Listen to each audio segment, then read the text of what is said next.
Hey, everybody, it's G Marks, and welcome back to another episode of the Hartford Small Biz Ahead Podcast. Thank you so much for joining me today. I am speaking with Sam Zats. Sam is the co-founder and CEO of Craftable. Sam, first of all, thank you very much for joining me. Awesome. Thank you so much, Shane, for having me on. Very excited to chat a little bit about Craftable with you today. Yeah, I actually am as well. I've been all over your website. I think what you guys do is awesome stuff, and I want to dig into it. First of all, where are you calling in from? Where are you based right now? We're in Dallas, Texas, enjoying 110-degree days here all week. So if you're cold there with your short sleeve, come on down. I just saw that on the news that like Dallas was going, like it was like 110, 112 degrees. And I'm like, oh my God. Hey, happy summer in Texas. So, and the company is headquartered there, I'm assuming, correct? That's right. We started to be based in Silicon Valley, but now most of the organization is here. We've got folks from coast to coast, from California to New York. Got it. Migrating out of California like some other businesses are doing as well. Tell me about Craftable. Tell me about what the company does. Gene, it's a great question. So we are a all-in-one profit management platform. We started in about 2014, realizing that restaurant bar owners, beverage directors, chefs, general managers were really spending their time on pen, paper, and clipboard to make business decisions. And since then, we're now serving thousands and thousands of restaurants from coast to coast, from quick service to full service, and really helping them drive their margins. So we focus on areas of supply chain and procurement, inventory management, recipe costing, and labor management, all in order to increase their margins and help them help their business be as profitable as possible. All right, that's great. That is great. So it's a platform. It's a financial platform. It's for order entry, inventory, supply chain management, labor management. It's directed at restaurants. I'm assuming big and small, right? That's right. We go all the way from independent restaurants all the way up to enterprise hotels and full service restaurants and even food courts, if you imagine. So there's competition out there, obviously, as you know. There are other companies that provide platforms for restaurants to run their businesses. Tell me what sets you guys apart. We see ourselves as a operator's profit management solution. A lot of the platforms out there are really servicing and focused on the accountants, or they're focusing on the owners. If you really think about the restaurant, all of the business decisions on the day-to-day are done by the people in the four walls of the restaurants. That's the beverage director, the chef, and the general manager. And they're attacking that prime cost, that 70% of the business of the cost of goods, the labor, and being able to drive sales. And that's really what we're focused on. Can you give me like an example of how that works? Like I know you've got, as part of your offerings, you've got something called Foodiger, am I pronouncing that right? And Bevager, right? And so talk to me a little bit about, what those modules do. Absolutely. So what those modules are doing is they're helping you manage the inventory that you have in your restaurant.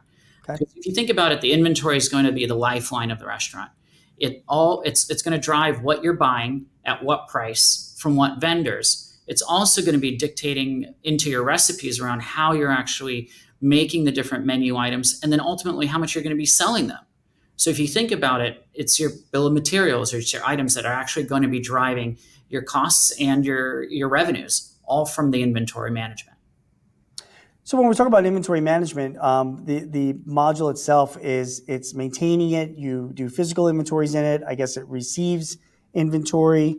Does it interface as well with your purchase order management system and supply chain management system too? So it's all of the above. So the modules you mentioned, Bevager for the bar, Foodiger for the kitchen, those are all-in-one purchase-to-pay platforms that we have that are tailored towards the bar and the kitchen inside of a restaurant. Right. So we'll be helping you place the orders, receive the orders, automate accounts payable, receive inventory, as well as track recipes. And we're fully integrated not just to the supply chain, but into the point of sale every 15 minutes to tell you what's on hand and what's time to reorder.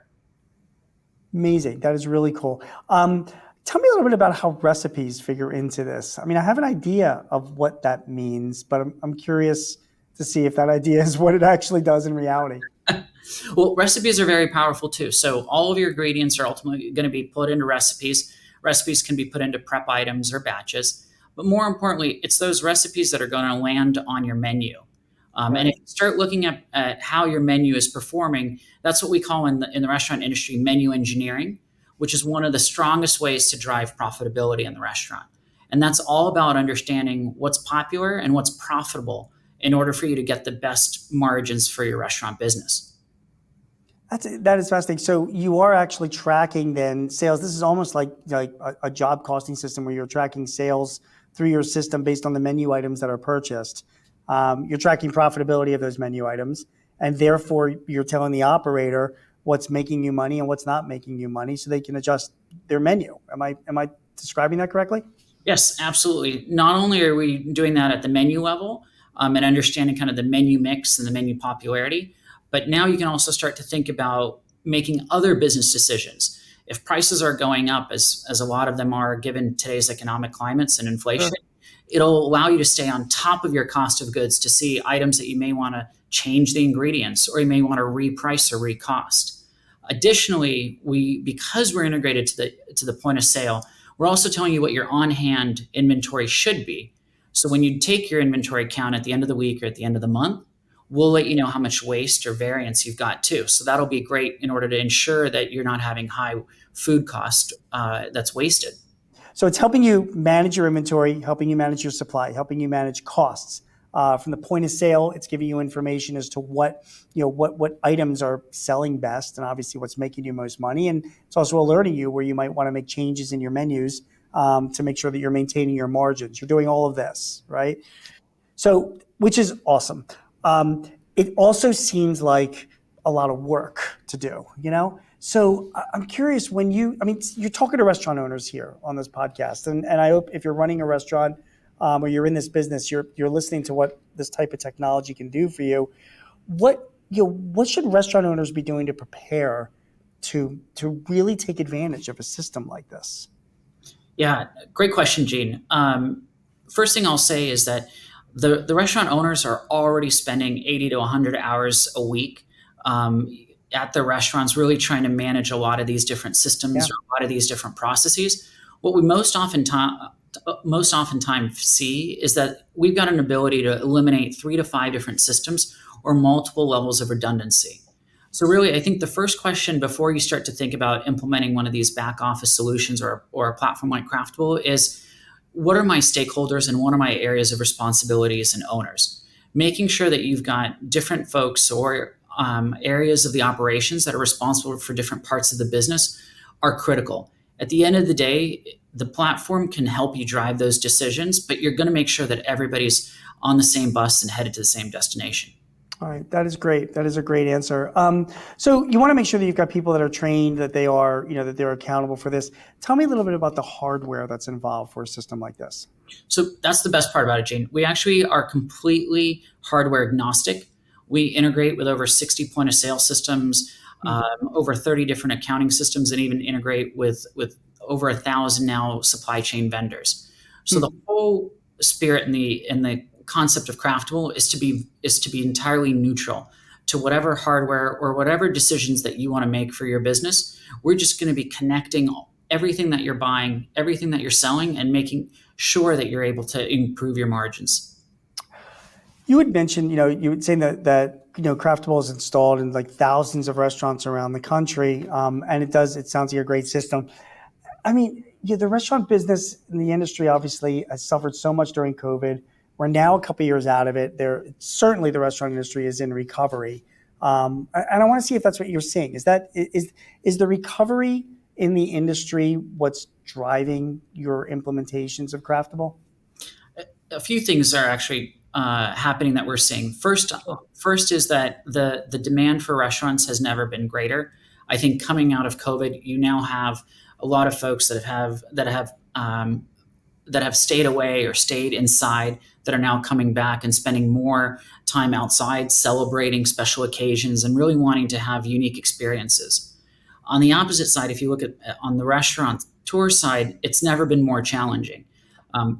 We are still faced with labor shortages across all different segments of restaurants. Even though demand has come up, we still have employee shortages, and we still see that even in just this week, we've had the greatest increases of jobs continue to be in hospitality as they get backfilled. Yeah.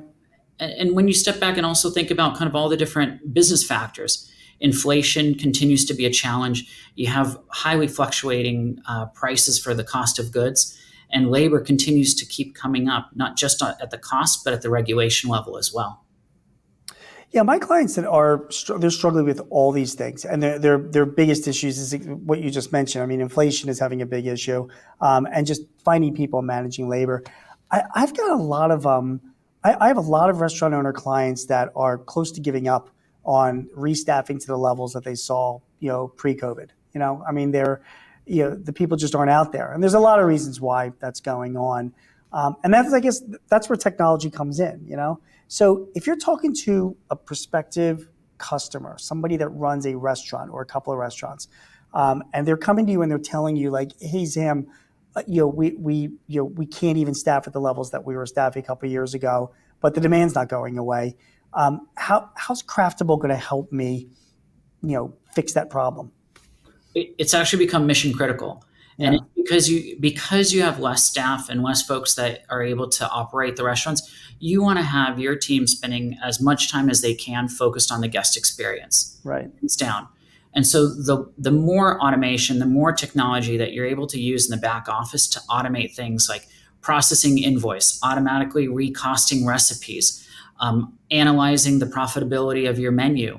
Those are things that are going to make you not only get back to your customers and spend less time on manual operations, but also make better business decisions when you are resource and staff limited. Yeah, and even on the flip side of that, the other big issue which you brought up as well is rising costs and inflation. I'm assuming the more that you implement Craftable, it will help you lower food costs and pour costs as well. Correct? And it's going to do that by just better menu management and also better analytics. Yeah, exactly right. So not only do we support and assist our clients on optimizing their own business, we've most recently launched a couple of additional services where we are now having a number of consultants that are on our own team that can help in operations or they can help in procurement, where we can leverage the power of Craftable and the community to understand where there's opportunities in your business of how to improve. And we support all of our clients on one-to-one support like that.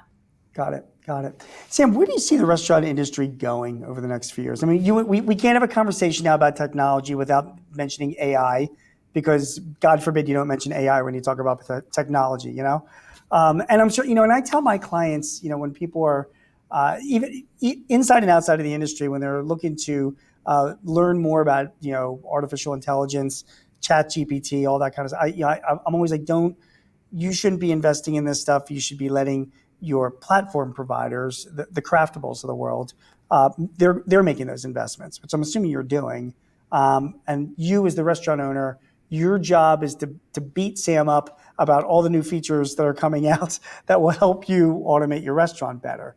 So, having said that, where do you see where Craftable is going over the next few years? How do you plan on leveraging AI to bring more value for your customers, your clients? So Gene, I appreciate you encouraging our customers to beat you up. Not physically, of course. Appreciate that, but no, you're absolutely right. We think that the AI is more of an opportunity where we can integrate it into the hospitality stack and into the decision making, the planning, the understanding of where you can actually be able to drive the business and drive all that. We're constantly developing in areas where we're able to benchmark and understand how different parts of the restaurant business can actually help each other and increase the innovation for it. Absolutely something that we are very attuned to. And you're right, it's more of a feature and a driver that's going to unlock value and drive impact to a business versus a tool that you can walk around with like a hammer Right. and just strike at different areas. Right. But it's safe to assume that you're making your investments in certain AI related developments that's just going to increase automation. I'm kind of curious, is there anything that you can that a customer of yours can expect to be doing 3 years from now that they're not doing now with Craftable? I mean, there's a lot of different things that we're excited to come in. We're going to be having a lot of different areas where AI is going to be taking a lot of complex functionality as well as complex decision making, and being able to really make the best decisions. Because at this point, what we see in a lot of our clients, especially in restaurants, see is that they're saying that they have the potential to have more data than they've ever had before. Yeah. A lot of the different technological systems that are coming out and the rise of cloud computing resources inside of the restaurant. And so now it becomes an opportunity of us, how do we innovate? How do we make real-time purchasing decisions, real-time staffing changes, real-time pricing or menu changes that we may want to make, that's not only going to create a more impactful and more exciting experience for the guest, but also a better business outcome for the operator. Do you think that AI itself, and I'm just asking for your opinion, if we can expect to see more dynamic pricing in menus going forward? I mean, the days of the manual menu, I kind of feel like they're going to be few and far between as we get on. And I envision restaurants, if you go into a restaurant, the price that you pay for chicken fingers and fries might be different at 2 p.m. than what you're paying at 7 o'clock at night. And that's going to be driven by not only like demand, trends in traffic, as well as costs, depending on, what the margins are for that product. Do you think that we'll one day see that kind of and just to add on that, like I think about like the MLB, when you buy like baseball tickets, I mean, depending on the team you're buying from, they fluctuate based on attendance, based on the weather, based on who the team is. I mean, there's algorithms that go into the pricing of tickets all the way up to the time of first pitch. And I'm wondering if you think the restaurant industry might be heading that direction as well. Yeah, you're absolutely right. It's not just in sporting events, but just think about airline. Yeah, Airline airline. tickets. We've Yeah. been seeing this for decades. I think historically, the restaurant industry has been slow to evolve into this model, but we're seeing a lot more of dynamic pricing. And I think COVID and the online delivery experiences and third-party delivery platforms are going to actually accelerate the prevalency of dynamic pricing. And for the operator, I think it's a huge opportunity for them to be able to understand, not just the time of day and the factors of demand, but you also have a whole supply aspect of it. Yes. I've got inventory, and as we know, especially in the restaurant industry, almost all of your inventory is perishable. Yes. So if we're not making it, we're going to be throwing it out. And here's an opportunity for us to provide limited time offers and specials, promotions, contests, things like that, reward loyalty members. And you can start to think about how, very basic scenario around dynamic pricing can actually be a very complex optimization opportunity. Yeah, it really can be. And it fascinates me too, because, I read somewhere where like QR codes are being used less than in restaurants now because of, COVID's over. And I think like that's dumb. I think like if I was running a restaurant, I probably wouldn't have any manual menus, because it paints me into a corner. I'd be asking my customers, my guests, to pull up an electronic version of a menu that has dynamic pricing on it eventually. So that, like you said, if I have perishable goods, rather than throwing them out, if I can change the pricing on something to really entice people to buy something, so I can still make a few bucks off of it, that to me like makes the most sense. And you can't do that if you're in a paper world. You know what I mean? Yeah, absolutely. And as a technologist, of course, I completely love the idea of having fully digital, fully innovative menuing and different automations. But I'll tell you, we have a lot of restaurant operators and owners that consistently will come back to the paper menu as something of nostalgia and that personal touch, personal feel. It's true. And it really just becomes, a question of the experience versus what the opportunity that technology can provide. Yeah, how you want to run your business. All right, I'm going to let you go in a minute. I just have a couple more questions for you. Maybe you can help me out. I'm actually working on a piece for Forbes right now. I've been writing a lot about AI and ChatGPT, and one of the biggest Achilles heel I feel, and I'm curious to get your feedback on this, when it comes to systems like yours, particularly if they rely in future on automation and AI, is the data. itself. Like AI is great, man, and it sounds like it can do all this great, wonderful things and automate and increase productivity. But if the data ain't great, your AI is gonna fail. It's gonna be performing tasks and procedures and doing things based on wrong and incorrect information. And I'm curious because if you're dealing with smaller restaurants, you're really relying, that automation is going to relying on employees updating for purchases, taking inventory, putting in data the right way so that you can really take fully advantage of AI. And I'm just wondering if you have any thoughts on that, if that's a concern of yours or if you even agree with that point of view.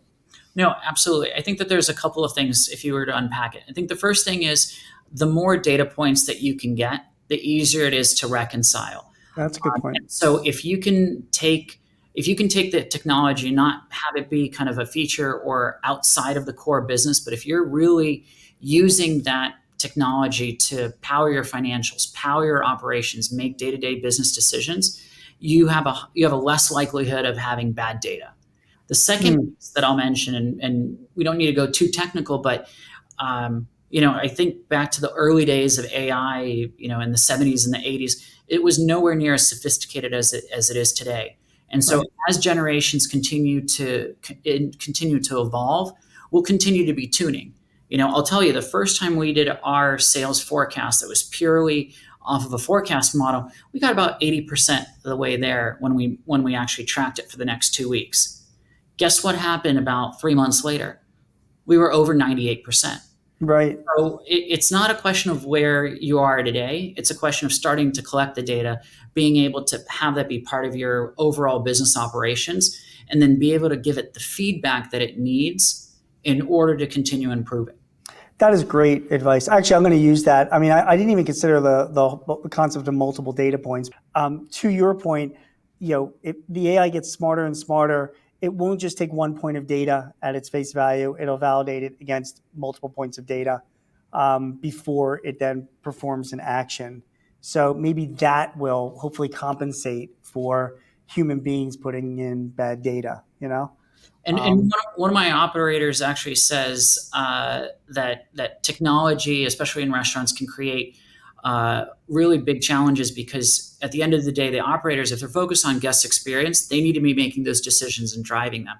Right. So you may not have the AI or the systems be driving all of those decisions automatically. They'll be providing more insights, and then the operator can make the decisions that make most sense. That's not a bad outcome, especially as we are exploring new territories. Yeah, I like that. I like that a lot. All right. Well, before I let you go, Sam, your thoughts on the outlook for the restaurant industry? I am assuming they're somewhat bullish. I mean, you're investing your life in a platform that's focused on the industry itself. But pretty much optimistic as to the industry as well. And I'm wondering if you're seeing any specific areas or trends or types of restaurants that you're going to be focusing on that you think has potential for more growth than others? We continue to focus in all different segments of growth for restaurants. I think as we move forward, it's going to be the restaurants that are going to be being able to leverage technology, implement it, and make the best business decisions to them that are going to be most successful. And the ones that are going to be able to stand out and create guest experiences that are going to keep people coming back. And so if you think about kind of where COVID took us and where a lot of the online delivery and a lot of the online age happened, it's going to be about that relationship between the guest and the restaurant and how that bond is formed. And you're going to keep seeing a lot of innovation happening around those areas and about driving that stickiness and that repeat guest visit. I've been speaking with Sam Zats. He is the co-founder and CEO of Craftable. Sam, it's craftable.com, correct? Absolutely. It's great. Thank you very much. That is very, very, very interesting information about the technology that's really driving the restaurant businesses. I think your platform is great. I think you'll be very successful with it. And I hope to stay in touch with you. Absolutely. Gene, thanks so much for having us here today. Really excited to share with your audience a little bit about Craftable. Thanks so much. I appreciate it as well, and we learned a lot. Everybody, thank you so much for joining us. You have been watching the Hartford Small Biz Ahead podcast. If you need any advice or tips or help in running your business, please visit us at smallbizahead.com or sba.thehartford.com. My name is Gene Marks. We will see you again soon. Take care. Bye bye.